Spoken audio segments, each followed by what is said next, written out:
Soy el maestro Enrique Ibarra, actualmente secretario general de la Sección 9 Democrática de la Ciudad de México de la Coordinadora Nacional de Trabajadores de la Educación, pertenecientes al Sindicato Nacional de Trabajadores de la Educación CENTE.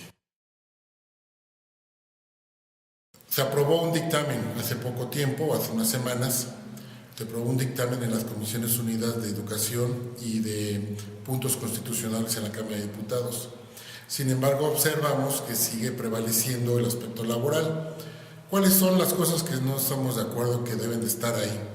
Primero partimos de que el artículo 3 debe tener el espíritu, la filosofía, los temas generales, la axiología, la epistemología sobre la educación que necesitan los mexicanos en términos globales. ¿A qué aspiramos como mexicanos a tener un aspecto educativo? Y que por lo tanto aspectos laborales o institutos no deben de quedar dentro del artículo 3, son complementarios. Hoy, por ejemplo, queda todavía el término de admisión, reconocimiento y promoción dentro del articulado del 3 constitucional. Ejemplo, yo puedo decirte que la admisión no debe de quedar ahí dentro del articulado. ¿Por qué? Porque decimos que si el Estado no renuncia a la formación de los maestros en sus normales públicas, tanto rurales como urbanas, no tendría que tener el término de admisión.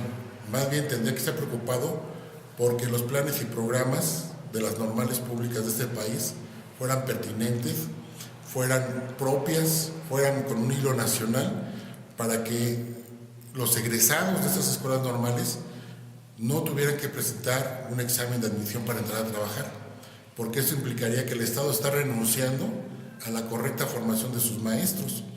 Nos parece que entonces donde deben de poner el acento es en la correcta formación de los maestros en las normales públicas de este país. Y tenemos normales públicas para todos los niveles. Tenemos normal para maestros de jardines de niños, tenemos normal para maestros y maestros de primaria, tenemos normal para maestros de secundaria, tenemos normal para cuestiones de educación especial, la normal de especialización, tenemos normal para educación física. Es decir, no pueden decir que no tenemos las normales o crear las normales necesarias para fortalecer la educación pública de este país. La otra parte es la promoción y el reconocimiento. Tampoco deben de estar ahí en el articulado, deben de estar en las leyes secundarias, porque creemos que una vez desaparecida esta parte, en automático se reconoce la bilateralidad que debe tener una dependencia del Estado con su sindicato. Todas las dependencias del Estado tienen un sindicato. ¿Por qué entonces el magisterio tendría que ser la excepción? Y la otra parte que no estamos de acuerdo es el consejo que se quiere formar, o el instituto, el organismo que quiere estar dentro del 3, porque esta parte debe estar fuera, en el articulado como leyes secundarias, como organismos que van a apoyar los principios, fundamentos y los alcances del 3 constitucional. Eso debe quedar fuera. ¿Qué no estamos de acuerdo? Que en los transitorios no se diga claramente que se deben de reparar los daños que causó la reforma de Peña Nieto, los del Pacto por México. Es decir, pues estamos hablando de Ayotzinapa, estamos hablando de Nochistlán, estamos hablando de los maestros cesados, que se les reincorpore, que se les reinstale totalmente con salarios caídos y prestaciones. Es decir, debe quedar en un término amplio, porque el gobierno hasta hoy ha dicho que si no se deroga la ley o no se abroga la ley, no se puede reinstalar a los compañeros. Abrogación sí, simulación no. ¿Cuál es el riesgo de que prospere una reforma que rescate lo esencial de la reforma de Peña Nieto? Que queremos que la iniciativa privada pueda avanzar. Es decir, la rectoría de la educación no queda en el Estado, sino queda en sus organismos supuestamente autónomos, como es el que te digo que no debe quedar en la Constitución, o sus términos de excelencia, o sus términos de calidad o de medición, de certificación. Cuando decimos no simulación, es que sí no debe de quedar ninguna coma, ni siquiera estas partes que te menciono. López Obrador presentó su iniciativa de ley anunciando que cancelaría la mal llamada reforma educativa de Peña Nieto, debido a que era más laboral. Entonces, ¿por qué la CENTE sigue señalando que la reforma a promulgarse sigue teniendo aspectos laborales y punitivos? Andrés Manuel presentó una iniciativa que tuvo errores de inicio. Por ejemplo, lo de la universidad, quitaron la de la autonomía. O dice que la educación pública debe ser gratuita, pero al final en uno de sus párrafos, si no mal recuerdo, dice que de acuerdo a la norma de cada universidad. Eso implica que es bajo examen, bajo como están ahorita. Entonces son criterios que podrían ser engañosos ahí en ese asunto. ¿Por qué decimos que sigue teniendo? Porque él mete una reforma y los partidos que perdieron en las elecciones ahora son los que toman de rehén supuestamente esta iniciativa y vuelve a quedar partes de lo que estaba. Te mencioné admisión, reconocimiento y promoción. Te mencioné el instituto que va a quitarse y a ponerse el INE. Entonces, nos parece que sí queda parte de la reforma, que sí queda parte de que la iniciativa privada pueda ingresar o pueda ser rectora en la parte educativa de este país. ¿Tiene la CENTE una propuesta de reforma educativa alternativa a la que presentó la Cámara de Diputados? Hicimos una propuesta en el 2017, la entregamos, me parece, el 9 de febrero. Entregamos una iniciativa ciudadana, recogimos, nos apoyaron más de 500,000 firmas que se fueron validadas por el INE, por el Instituto Nacional Electoral. Le ingresamos a la Cámara de Diputados, a la Cámara de Senadores. Cubrimos los requisitos legales para que esta fuera tomada en cuenta y lo que hicieron los senadores fue, sí, recibirla. Hubo un evento, hubo recibimiento formal, se la llevaron al INE, corroboraron que las firmas eran válidas, regresó y la congelaron. Es decir, ¿cuáles eran los elementos centrales? Recobrar el carácter de la defensa de la educación pública de este país, de recobrar el carácter laico, gratuito, democrático, pluricultural de este país, declarar que los principios del tercero constitucional, a partir de rescatar los principios de 1917, actualizarlos, pero sin romper esta norma de los principios educativos, de la axiología, de la epistemología, de qué es lo que necesitan los mexicanos en valores, solidaridad, democracia. Y lógicamente esa iniciativa pensamos que iba a transcurrir, pero lo que hicieron fue congelarla, mandarla al túnel del tiempo y ahí se quedó. También tenemos un proyecto educativo que se fue creado a partir de que desconocimos a Nuño y de que no hubo ninguna interlocución. Empezamos a construir todo un proyecto que recogiera las experiencias regionales del país. Tenemos proyectos de Oaxaca, de Michoacán, de Guerrero, de Chiapas, de la Ciudad de México, de Sonora, de Baja California, de acuerdo a sus experiencias y a su región. Como en tiempos de Choifet y Nuño, nuevamente enfrentan una campaña mediática que los acusa de querer controlar las plazas para venderlas. ¿Cómo enfrentar y esclarecer a la sociedad mexicana su posición y demandas reales? Ya lo hemos dicho varias veces, nosotros como coordinadora no manejamos las plazas.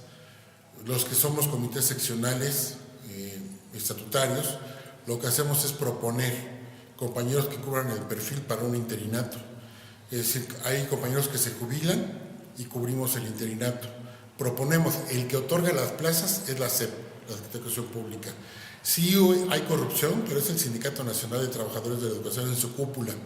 Corrupción con Conjitud Barrios, corrupción con el Bester, con Díaz de la Torre, con Tomás Vázquez Vigil, con Rafael Ochoa. Porque para que haya corrupción debe haber dos. Y entonces el sindicato las vendía y la SEP sabía muy bien que estaba esa corrupción con el sindicato. Nosotros hemos dicho que una cuestión bilateral no se reduce a el otorgamiento de interinatos o de escalafones, sino la defensa de los derechos de los trabajadores en todos los sentidos, en el aspecto social, en el aspecto asistencial, en el aspecto de la salud, en el aspecto salarial. Y una parte fundamental es en la estabilidad del empleo. Y ahí se pelea que después de 6 meses, un día, de acuerdo a la ley, tú tengas que ser basificado. Cuando nos meten la cuestión de las ventas de plazas es para un desprestigio, pero lo que no saben o la sociedad que no conoce este asunto de profundidad, el que otorga las plazas es siempre la SEP y el que las vende o el que las propone es el Sindicato Nacional, los corruptos como el Bester. Nosotros nunca hemos trabajado bajo ese esquema. El presidente ha señalado que la oposición proviene de sectores radicales y conservadores. ¿Esto es así? No, me parece que es una incorrecta lectura, porque primero tenemos que hacer una consulta con los compañeros para ver si están o no de acuerdo. Y a partir de eso tenemos que generar una propuesta que le hemos hecho llegar al presidente. a través de la SEP, a través de Moctezuma Barragán o a través de Julio Scherer, diciéndole que no estamos de acuerdo con esa redacción de esa propuesta y por lo tanto también podemos, pero eso no quiere decir renunciar a nuestros aspectos de movilización.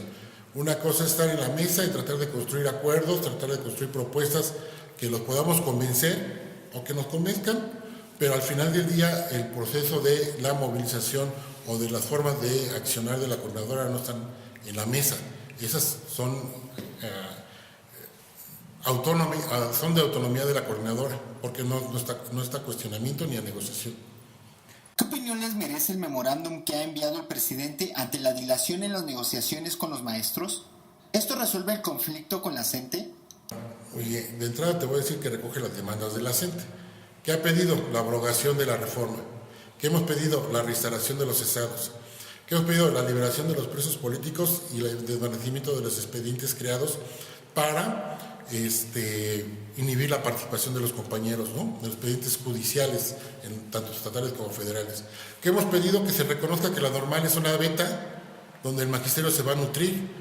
Hemos pedido que las normales sean fortalecidas, principalmente en planes y programas, pero también en su infraestructura. Entonces, ¿qué es el documento? Pues el documento es un documento político donde recoge lo que estamos exigiendo.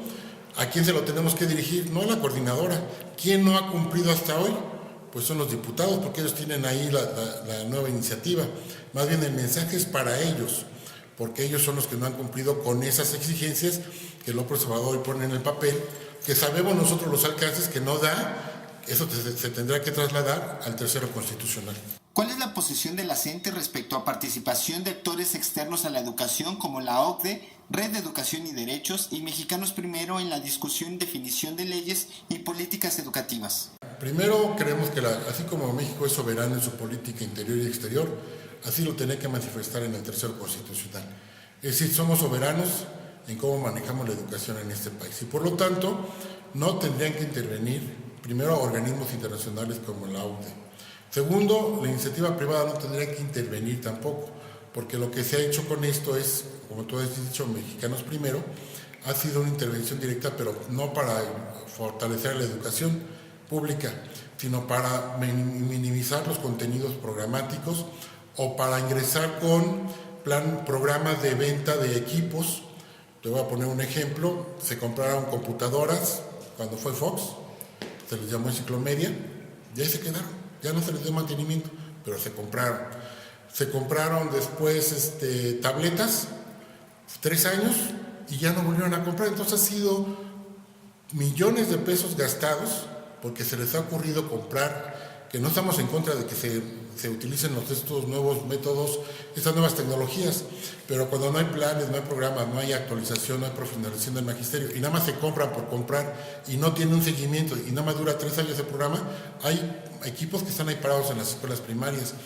Entonces, por un lado, la iniciativa privada ha decidido qué aprendes con menos, para tener una fuerza de trabajo de menor calidad o de mejor costo, de acuerdo con ellos.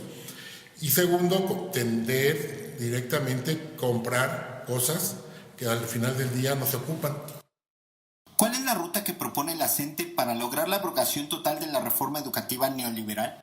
Primero, no vamos a romper las mesas de trabajo. Hemos dicho aquí y ahora que no somos de los que acostumbramos a romper mesas, hemos buscado siempre el diálogo.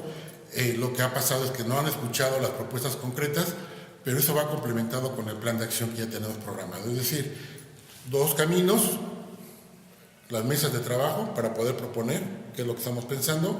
El otro es el plan de acción que nos permite ejercer la presión necesaria si es que no somos escuchados adecuadamente.